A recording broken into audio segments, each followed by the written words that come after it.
ఎవరైనా ఆన్లైన్ బెట్టింగ్లకు పాల్పడితే కఠినంగా వ్యవహరిస్తామని జిల్లా ఎస్పీ డాక్టర్ చాణక్య శర్మిల అన్నారు. జిల్లా ప్రధాన పోలీస్ కార్యాలయంలో ఏర్పాటు చేసిన విలేకరుల సమావేశంలో కేసుకు సంబంధించిన వివరాలను వారు వెల్లడించారు. గత ఏడాది కాలంగా భైంసా ప్రాంతంలో ఆన్లైన్ బెట్టింగ్లో జోరుగా నిర్వహిస్తున్న బెట్టింగ్ ముఠా సభ్యులను నిర్మల్ పోలీసులు పట్టుకున్నారు.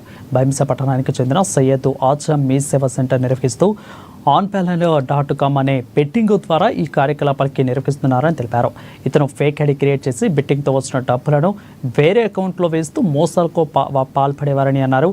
ఇలా ఆయన ద్వారా మోసపోయిన వారు ఫిర్యాదు చేయడంతో ఇతన్ని ఓవైసీ నగర్ మందిర సమీపంలో రాత్రి పట్టుకున్నట్లు తెలిపారు. ఇదివరకు ఈ కేసులో 8 మందిని రిమాండ్కు తరలించామని అన్నారు.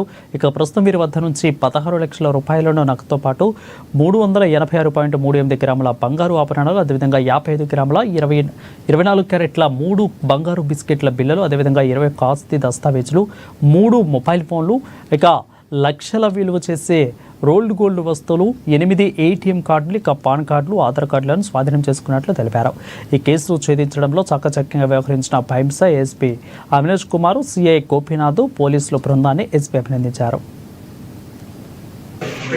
ఇవన్నీ ప్రాపర్టీ డాక్యుమెంట్స్ కారణంగా మన నిర్మల్ పోలీస్ వచ్చేసి బెట్టింగ్ చేసేవారి మీద చాలా కఠినంగా వ్యవహరిస్తున్నాం. డిఫరెంట్ కేసెస్ పెట్టడం జరిగింది, వాళ్ళు అరెస్ట్ చేయడం జరిగింది. అంటే మనం అప్పటికప్పుడు ఏదో కేసు చేసి తర్వాత దాన్ని వదిలేయడం కాకుండా ఒక కేసు దర్యాప్తు మొదలుపెట్టినప్పుడు దాని లోతుల్లోకి వెళ్ళి ఎవరెవరైతే ఇన్వాల్వ్ అయినారో అదంతా చేయాలనే ఉద్దేశంతో యాక్చువల్గా this case is registered 6 months back అయింది. అందులో ఎవరిని అరెస్ట్ చేశాము, ఇర్ఫాన్ అనేసి భైంసాకి సంబంధించిన ఒక పెద్ద మనిషిని కూడా అతను అరెస్ట్ చేశాము. అందులో ఈ షేక్ అజం అనే అతను దీంట్లో ముఖ్యంగా ఇన్వాల్వ్ అయి ఉన్నాడు. ఈయన ఏం చేస్తున్నాడు అంటే కొన్ని ఫేక్ అకౌంట్స్ క్రియేట్ చేస్తున్నాడు, అట్లాగే చాలా మ్యూల్ అకౌంట్స్ క్రియేట్ చేస్తున్నారు. మ్యూల్ అకౌంట్స్ అంటే ఏంటంటే వీళ్ళు డబ్బులు వేసుకోవడానికి, డ్రా చేయడానికి వాళ్ళ అకౌంట్స్ వాడతారనమాట. కొంతమందికి పూర్ పీపుల్ని ఐడెంటిఫై చేసి నీకు నెలక ఎంత కొంత ఇస్తాను, నీ అకౌంట్ నేను వాడుకుంటాను అనేసి అవన్నీ కూడా వాళ్ళు ఆధార్ కార్డ్స్ అవన్నీ అక్కడ పెట్టడం జరిగింది. వాటితో ఇతనే అకౌంట్స్ క్రియేట్ చేస్తాడు, వాళ్ళ అకౌంట్స్ ఇతను వాడుకుంటాడు. వాళ్ళకి ఏం సంబంధం ఉండదు. వాళ్ళ అకౌంట్స్లో చాలా లక్షల కొద్ది ట్రాన్సాక్షన్స్ అవుతుంటాయి, కానీ వాళ్ళకి తెలియదు. రీసెంట్గా మనకి ఎట్లా తెలిసిందంటే ఒక అబ్బాయి వచ్చి ఇన్కమ్ ట్యాక్స్ వాళ్ళు అతనికి ఒక నోటీస్ ఇచ్చారు, నీకు ఇంత ప్రాపర్టీ ఉంది, నువ్వు డబ్బులు కట్టాలి అనేసి.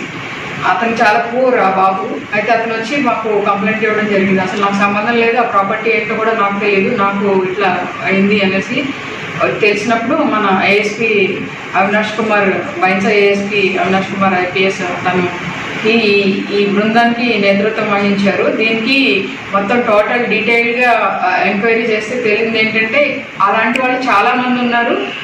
చాలా మందికి తెలియకుండా అతను వాళ్ళ పేరున ప్రాపర్టీస్ కడుతున్నాడు, ఫేక్ డాక్యుమెంట్స్ సృష్టిస్తున్నాడు, అలాగే ఇన్కమ్ ట్యాక్స్ రిటర్న్స్ కూడా ఫేక్ ఫైల్ చేస్తున్నాడు. ఇతని యాక్టివిటీస్ అన్నీ కూడా మేము ఇన్కమ్ ట్యాక్స్ వాళ్ళ దృష్టికి కూడా తీసుకొస్తాము. సమాచారం బట్టి మన భైంసా ఏఎస్పీ అవినాష్ కుమార్, తర్వాత భైంసా ఈ అజాం ఇంటి మీద దాడి చేసి అక్కడికి మనకి స్పాట్లో దొరికినవి ఇవన్నీ. ఇంకా బ్యాంక్ అకౌంట్ కానీ లాకర్స్ కానీ ఏమీ మనం చూడలేదు. సో దాంట్లో ఇంకా 15 lakhs వరకు క్యాష్, తర్వాత ఈ గోల్డ్, ఈ ప్రాపర్టీ వర్త్ ఆఫ్ మార్కెట్ వర్తే 1 crore, అంటే ఇంకా ఎక్కువ ఉంటుంది ప్రైవేట్. సో ఇవన్నీ కూడా సీజ్ చేయడం జరిగింది. దీనికి సంబంధించి ఒక యాప్ allpanels.com అనే ఒక యాప్లో నిర్మల్ జిల్లా ముదోల్ మండలంలోని తరోడ గ్రామం